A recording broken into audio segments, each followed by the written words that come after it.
Sekretaris Jenderal Hizbullah Naim Qassem menolak perpanjangan batas waktu penarikan tentara pendudukan Israel dari Lebanon Selatan. Ia menegaskan Hizbullah tidak akan menyetujuinya bahkan untuk perpanjangan 1 hari pada Senin 27 Januari 2025. Ia menegaskan Israel harus mundur karena waktu 60 hari telah berlalu. Naim menekankan kelompok perlawanan Lebanon memiliki hak untuk bertindak sebagaimana mestinya. Naim Qassem juga memperingatkan PBB, Amerika Serikat, Perancis, dan pendudukan Israel harus bertanggung jawab atas dampak penundaan penarikan pasukan Israel dari Lebanon.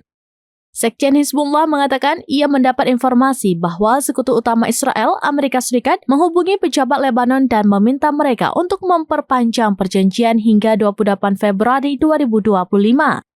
Ia menekankan bahwa Presiden Lebanon, Joseph Aoun, tidak dapat memberi Israel satu keuntungan apapun. Ia mengungkap bahwa perjanjian gencatan senjata Israel dan Hizbullah yang berlaku mulai 27 November 2024 adalah atas kepentingan pemerintah Lebanon yang ingin melindungi perbatasan dan mengusir Israel dari Lebanon.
Download Tribun X sekarang, menghadirkan lokal menjadi Indonesia.